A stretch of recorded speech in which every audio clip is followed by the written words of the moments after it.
Hi everyone, this is from செபிஇஸ் academy. இன்றைக்கி நம்ம தினமணி நியூஸ் பேப்பரில் இருக்கக்கூடிய கரண்ட் அஃபேர்ஸ் பார்க்கலாம். சீமை கருவேல மரங்களை அகற்ற உயர்நீதிமன்றம் உத்தரவு. ஸோ இந்த டாபிக் பார்த்தீங்க அப்படின்னா குரூப் 1 மெயின் சிலபஸ் பேப்பர் 3 பாலிட்டியில் ஹை கோர்ட்டில் வந்து கவர் ஆகும். ஸோ ஆர்டிகல் 226 பேசிஸில் பார்த்தீங்க அப்படின்னா அடிப்படை உரிமைகள் மறுக்கப்படும் போது அதற்கான நீதி பேராணைகளை என்ன பண்ணலாம் அப்படின்னா ஹைகோர்ட் வந்து உயர்நீதிமன்றங்கள் வெளியிடலாம் அப்படின்னு சொல்லக்கூடியதான் என்னது ஆர்டிகல் 226.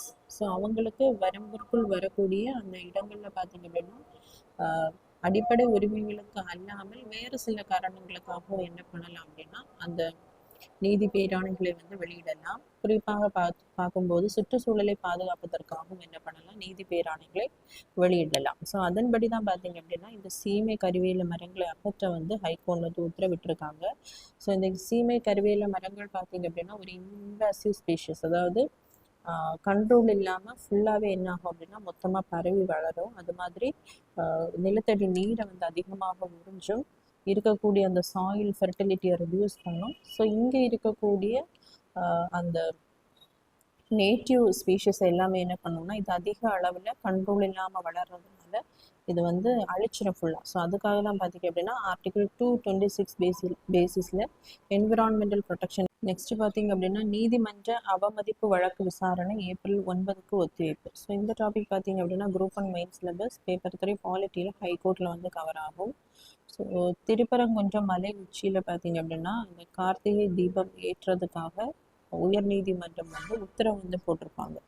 ஆனால் அதை என்ன பண்ணியிருக்க மாட்டாங்கன்னா அந்த உத்தரவை வந்து நிறைவேற்றி இருக்க மாட்டாங்க. ஸோ ஆர்டிக்கல் 215 பேசிஸில் பார்த்தீங்க அப்படின்னா ஹைகோர்ட்டுக்கு என்னென்ன உரிமைகள் இருக்குது அப்படின்னு பார்க்கும்போது அவங்களுடைய அந்த கோர்ட்டில் நடக்கக்கூடிய ப்ரொசீடிங்ஸ் இது எல்லாமே வைத்திருக்கக்கூடிய அந்த உரிமையை கொடுக்குது. அது மட்டும் இல்லாமல் கோர்ட்டு கொடுக்கக்கூடிய அந்த உத்தரவை யாராவது நிறைவேற்றாமல் அவமதிப்பு பண்ணாங்கன்னா அவர்களுக்கு எதிராக அந்த வழக்கு தொடரவும் உரிமையை கொடுக்கக்கூடியது தான் இந்த ஆர்டிக்கிள் 215, அதாவது 215.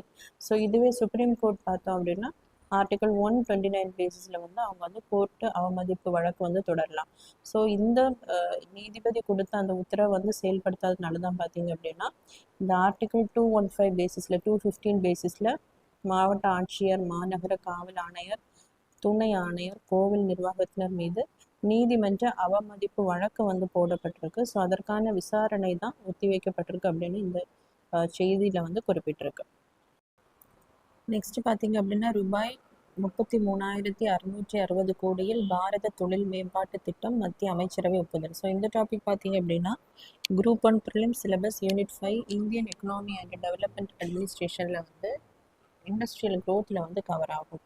ஸோ மத்திய அமைச்சரவை பார்த்தீங்க அப்படின்னா பாரத தொழில் மேம்பாட்டு திட்டத்துக்கு வந்து ஒப்புதல் வந்து அளிக்கப்பட்டிருக்கு. ஸோ எதற்காக அப்படின்னு பார்க்கும்போது உற்பத்தி திறனை ஊக்குவித்து உலக தரத்தில் தொழிலை வந்து மேம்படுத்துவதற்காக தான் இந்த தொழில் பூங்காக்களை என்ன பண்ணுறாங்கன்னா மேம்படுத்த போகிறாங்க. ஸோ என்னென்ன வசதிகள் கொண்டு வர போகிறாங்க அப்படின்னா தகவல் தொடர்பு தொழில்நுட்ப வசதி, உட்புற சாலைகள், கீழ்த்தள வாகன நிறுத்தம், கழிவு நீர் கால்வாய் வசதி, நீர் சுத்திகரிக்கக்கூடிய வசதிகள், சோதனை கூடம், கிடங்குகள், தொழிலாளர்களுக்கான வீடுகள்.